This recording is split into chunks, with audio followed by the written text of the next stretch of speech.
What's up, everybody? Welcome to another show, NBA Talk with J Money and the Shark. My guy got the fresh fade over there, man. I can see it. He had it a couple days ago, though. My guy, we got the glasses on, man. You know what I'm saying? I got the Paris on. Y'all know how we do, man. But what's up, my guys? Appreciate everybody for tuning in, man. Hit the like button, subscribe, share on Twitter, man. If you guys like the content and you're cool with my guy and the Shark, man. What's up, Shark? Everything good with you, brother? Absolutely. Free Friday, May 28th, 2021. And, something came up on ESPN before, and I rip ESPN all the time, but they did me a good one today. What did they alert me to? 5 years ago today was the Klay Thompson game.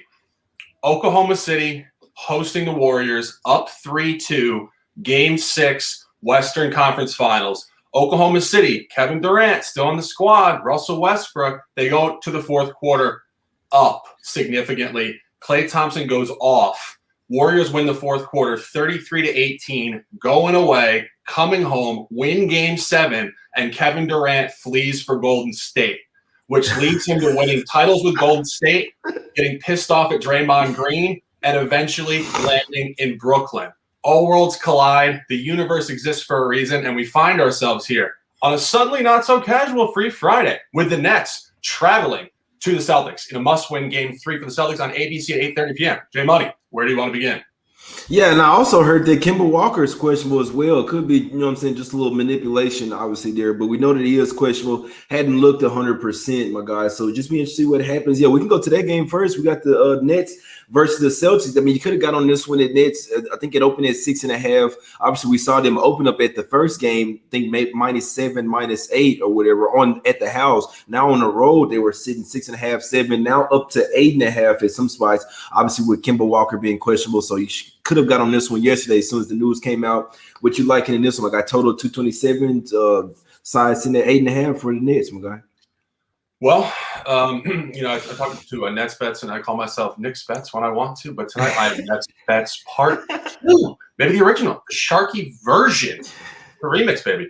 And we're going straight business. The visitors' locker room, TD Garden, and I think what you're looking at here is just a sustained buy on Brooklyn. And we always talk about what's a trend and what's going to regress to a different average. Brooklyn annihilates Boston. They blew them out as a good corollary point even earlier on in the campaign with a better roster group for Boston, 123-95 on Christmas Day, actually. And then they cleaned them up all year. There was one potential non-cover, 109, 104 at home, but if you got a shorter line, you did cover. And on that point, they are 5-0 against the spread against the Celtics this year. Even in Game 1, where they came out terribly, they still covered the spread, 104-93. And in Game 2, they showed you what they can do, 130-108, total blowout the whole game. And I think you're looking at it tonight. I think we're seeing the gaps really start to showcase themselves in the playoffs. We see what the Bucks are doing to Miami. The entire regular season, we really didn't know how good a lot of these teams were. Of course, we've been talking about it literally ad nauseum. COVID, sitting out, complaining, new players, new rosters, guys in and out of the lineup constantly. We really didn't have a good feel for how good these teams are. We're starting to see it. There's a class above in the Eastern Conference. It is Milwaukee, it is Brooklyn, and it is Philadelphia. And I think when you really look at this tonight, I think Brooklyn comes in here and cleans them up. Exactly. Yeah, I couldn't talk you out of it, man. Like you said, I mean, they've looked light years better than them. The Celtics, even in Game 1, where they came out and played, got up double digits in the first half, and you still end up getting smacked. I mean, like late in the fourth quarter, you're down 16. They end up closing it down to 11. But team just doesn't have enough. They don't have enough scores to keep up with the Nets offense.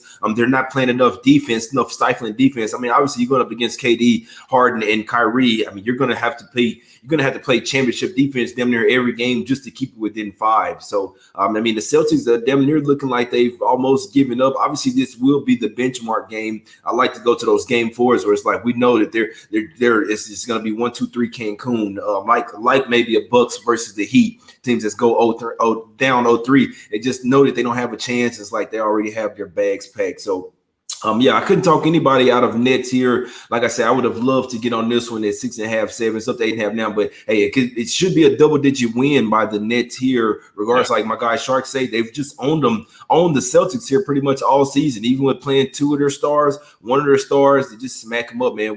Maybe Brad Stevens may go back to college. What you think about the coaching dynamic? No, I agree. I've been saying it all year, and I think some people thought I was throwing shade at the guy. I'm all about meritocracy. If you're good, you're good. If you're not, you're not. And I think he's lost the group. I think there's a severe disconnect. And I think Brad Stevens is not a motivator of men. I think he's a great tactician within the game of basketball. And that's fine when the group has great continuity, which they did the last couple of years. But when the continuity of the group goes out the window, if you're not really a deep psychological master, you're not going to be able to bring them back together in an effective way. He's lost them.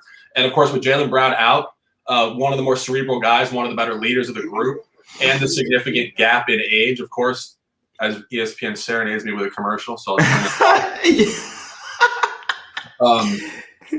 but anyway, on that point, I think this group is fractured, and I don't think they're coming back. And I think it's very similar to what you saw with Miami last night. Miami has been fractured all year, and they're not coming back. And Brooklyn coming in here in a game 3, it's not necessarily a bounce back for Boston. This is Brooklyn wanting to step on their throat and saying, you know what, we're not going to waste time in this series, and we're going to sneeze and we're going to shout the coronavirus because it's gone finally. But when we really do look at this dynamic, when you come in here on game 3, they want to just go up 3-0 and blow them out, and they want to have a little break before it's the second series. I mean, they don't want this to get drawn out. They don't want to show them any life. They don't want this to go 6. They just want to be in and out, business trip, 2 wins, go home, relax, and get ready for the second round, which for Brooklyn is when the playoffs really start. Second round is ratcheting up the competition 100 times. So they want to get in there tonight and just demolish them.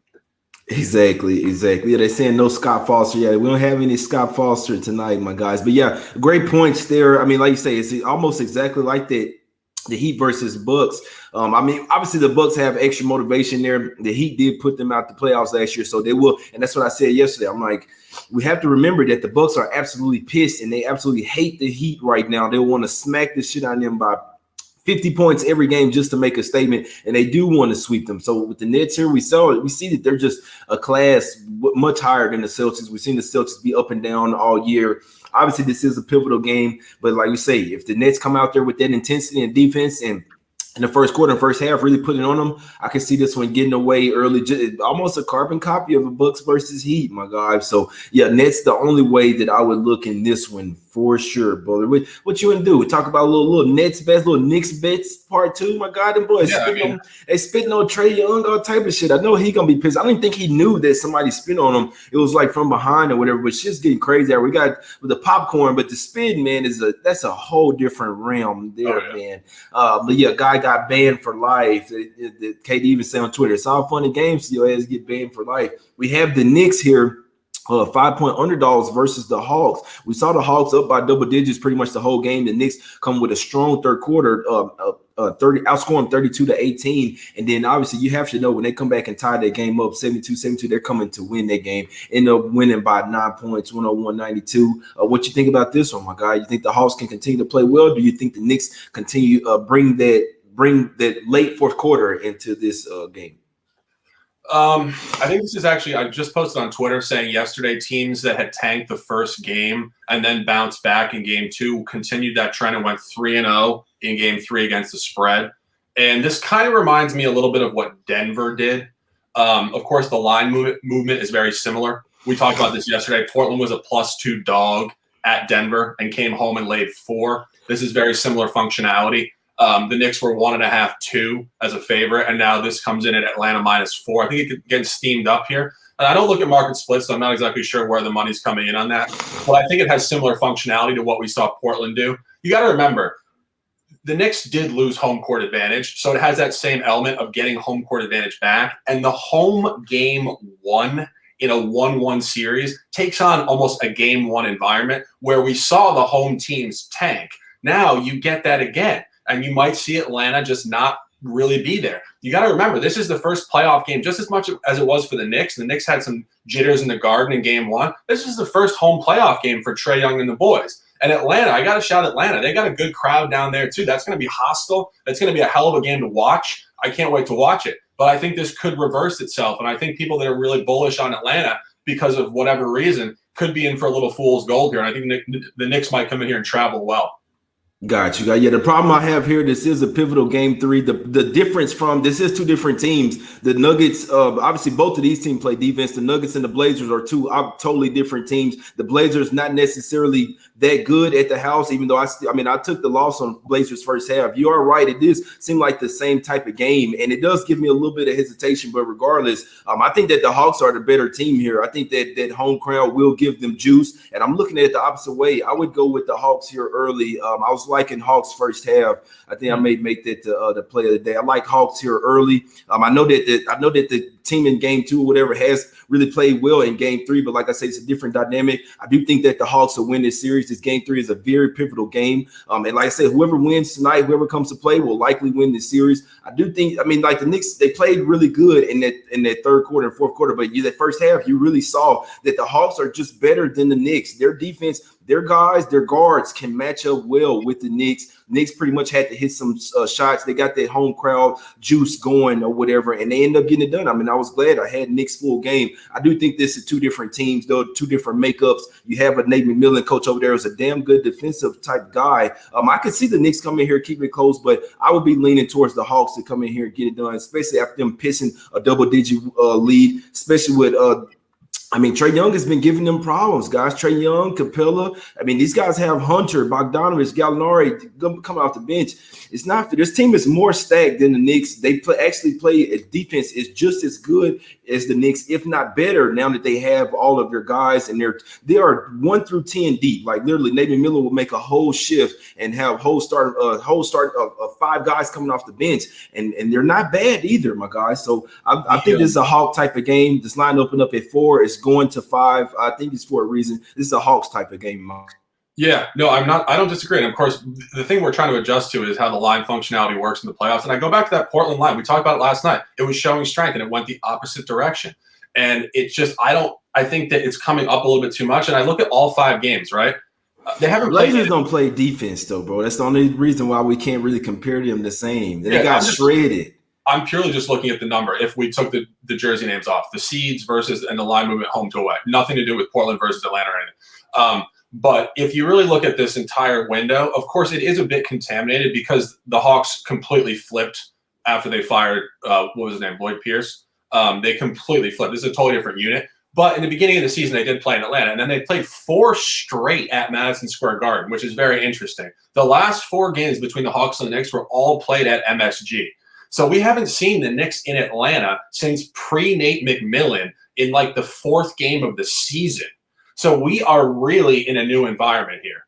We get Atlanta at home in the playoffs for the first time with this group, and we get the Knicks at Atlanta versus a Nate McMillan squad for the first time ever. So we are definitely a little bit in the dark here on this one.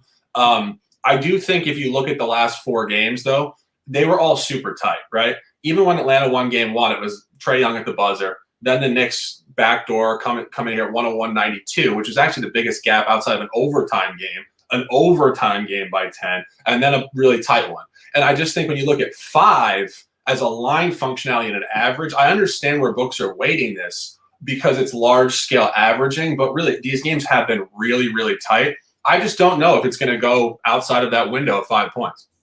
Got you. Yeah, now, me personally, and it'd be interesting for me to see what the Knicks look like because, like I said, in their game 2, the way they came out, I know they ended up getting it done, and a large part of it was Derrick Rose pretty much putting the team on his back or whatever. Believe he played like that whole third quarter. A large part, like when the Hawks finally figured the Knicks out, it's not – I think they have them figured out. I think the Hawks take this series. Like I say, this is a very pivotal game 3. We know the winner of game 3 likely goes on to win the series, my guys. So I think that this is a strong team, strong first half spot for the Hawks here, my guys. One further point. Everybody has been so bullish on this narrative that the Hawks played their D- basketball the last 2 games. The Knicks also played horrendous basketball the last 2 games. So I think you might have a bigger pace tonight. I think this might open up a little bit. And I think the Knicks might free up Julius Randle's mind getting on the road. We talked about this the last game and the game before. That was a new environment for the Knicks. The Knicks had not played in front of 15, 16,000 hostile, loud fans all year. And they're a very young group. They're not playoff battle tested as individuals or as a group. I think this might free up the Knicks on the road actually to play a little more efficient style of basketball. Got you, got you. Yeah, I think that would shade towards the over, in my opinion. I agree. And with their pace, and if they, I mean, you don't want to really get to running and gunning with the Hawks. They will play in their pace, in my opinion. So, I mean, I think the way we're talking now, I think me personally, I'm leaning towards Hawks first half and the over. I hadn't made a single play on this game, but I'll be looking at Hawks early in this one. I know it didn't work out last night, but like I say, this is a different team than the Blazers. Everyone was really sold on the Blazers after game one, thinking they were a lot better. What the thing is, the Nuggets defense is light years better than the Blazers, but when the Blazers don't aren't playing defense and they're not hitting threes, that's when you see a game like the Nuggets last night. These are two teams that are going to play defense. It's all about who is you know what I'm saying, coming in locked in to play. Obviously, the Hawks here coming to play at the house. I think they'll be ready. First playoff game in a while, but I think Nate will have the boys ready, especially after. I mean, they were supposed to be up 2-0 here and pissed out in the way. I think they're pissed. Obviously, you got the little side note, Trae Young getting spit on. He said, "No, I don't want to press charges. I just want to go out here and smash you boys pretty much." So be interested to see what happens. I'm leaning Hawks full game here. I think they get it done. I heavy lean. If I had to make a play right now, it would be Hawks first half, my guys. What, -2, -2.5, and heavy lean to the over as well. I think the way we're talking this game out, the pace might jump up a little bit. I think that really favors the Hawks, in my opinion. The Knicks kind of want to slow it down. If they get to run the gun, and Hawks could possibly run them boys out of the gym, and I could see this one going over as well. Obviously, especially game 3 here. We know it's two good defenses, so you have to try to get it out in transition and get some easy buckets. I hate playing totals. Lean over. Heavy lean to Hawks first half for me, my guy. Last game of the day, not many words on it. Probably lean to the under in this Clippers versus Mavs spot. Could see some defense getting played. Like I say, Mavs look like they opened up at 1.5 here. Actually opened up at 1.5 here. Then we saw it swing to 1.5. I don't think that's true. I think it's actually 1.5 for Clippers.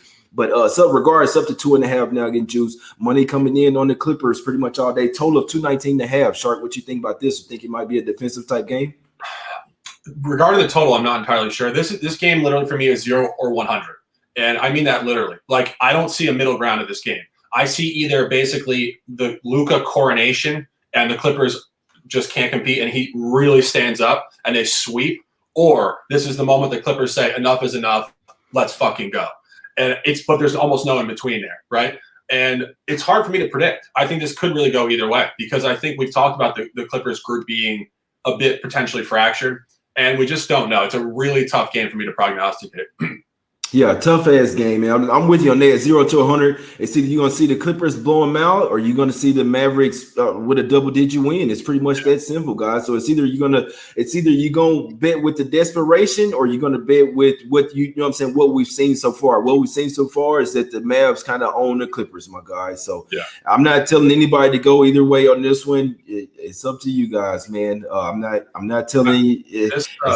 I'd look at the under in this one. I think you finally. I know looking at quotes from Ty Lue, he's saying we got to swing back. We have to be more physical. There's two ways you can look at that. Refs could be real whistle happy and, you know what I'm saying, get to blowing some whistles. Or if they get to, I know I have my Mavs on, if they kind of get beat up or whatever, I don't know. It's a tough game. But me personally, I'd be looking towards under. You see it's open at 221.5. It's down to 219.5.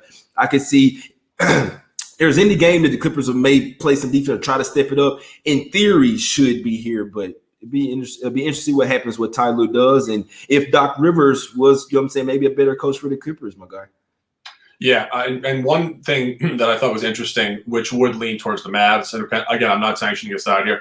The Clippers were the only top seed that tanked the first game that did not bounce back in game 2. And that is interesting. We haven't seen a lower seed go in and win convincingly in both games.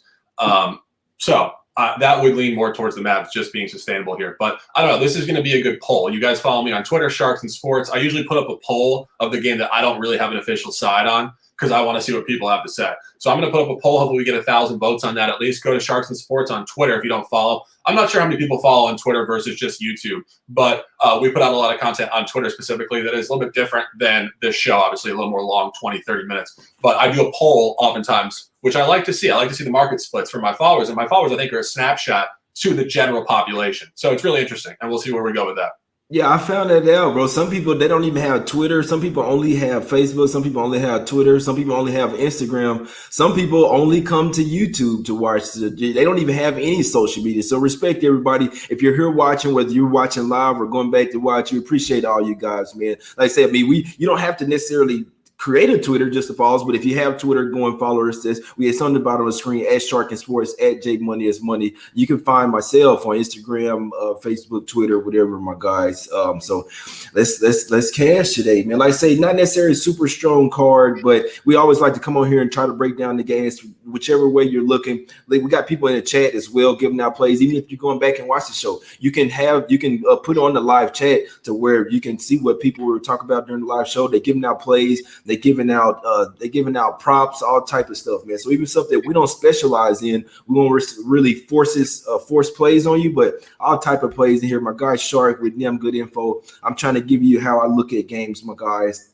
And that's how we do it, man. So definitely gonna be interesting to see what happened with my Mavs squad, man. If they're gonna sweep these boys, they did sweep the Lakers before on the way to a championship run. So I must say, bro, if they sweep the Clippers this year, I think that'll be boding well for. I think that they might be able to get past the Lakers as well, man. So totally outside the box comment, but at the back end of the Kobe Bryant, Pau Gasol Lakers, when they were off a couple titles and runs, they lost in Dallas by about 50 points, and it was the last game of that group's run.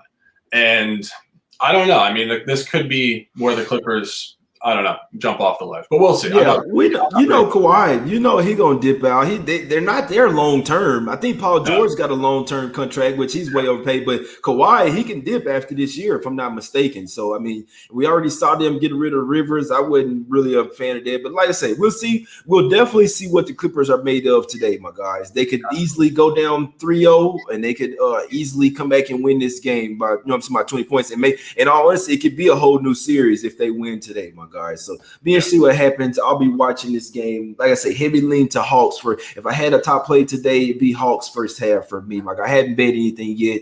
But I think that's a super strong spot if you ask me. With the Nets is a Nets bets. We should have had them on the show today, my guy. But sorry, let them know what you're on, my guy. 8:30 p.m. ABC. Visitors locker room at the TD Garden.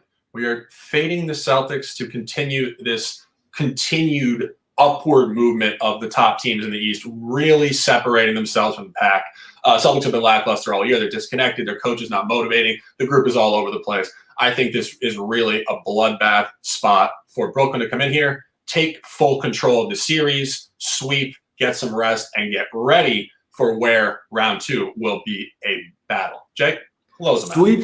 Sweeps will sweep. I'm likely riding with my guy. Wish I had hopped on that -7, but the way we're looking at it, if Nets gonna win this one, they're gonna win by double digits, my guy. I'm definitely could see this one get out of hand. Lately, I've been trying to make some in plays. See, you know what I'm saying? See if a team will go on a run or not. Sometimes work out better, sometimes they didn't. But I mean, I remember been trying to catch some of these in plays plus monies, my guy. So we'll see what happens in this one. But yeah, I like the Nets. So my guy, I actually already have one black and gray, so definitely may have to ride with my guy there. Heavy leans to Hawks for me early. I know I hadn't really, the past few game threes didn't necessarily transpire to this, but these are two different teams. They're very evenly graded, in my opinion. So the fact that the Hawks are even up to 5 here, I think that shows a lot of strength. I do think that the Knicks they kind of maybe have shot their load in the regular season. Now this is the playoffs. You're going up against a damn good defensive squad who can match up with you just as well as you matched up with everybody else. So I think the Hawks here might come out here early with some added motivation. Trae Young, you know what I'm saying, getting spit on, all that, coming to the house juiced up. I think this is a Hawk type of game. You see them almost take game 2 over there. I think this is a better team. I think they're going to take this series as well, my guys. Take it for what it's worth. Heavy lean for me for Hawks first half, my guys. We appreciate everybody for watching. You know what I'm saying? We just here to try to break down some games for you guys, my guys. Please hit the like button, subscribe, share the show. That's my guy, Shark and Sports. I'm your host, Jay Money. If I end up making some official like a referee with a whistle, I'll go live again, my guys. Still early, a lot of time before the game starts. Appreciate everybody for watching. Go and follow us on Twitter, man, at Shark and Sports and at Jay Money is Money. We gone.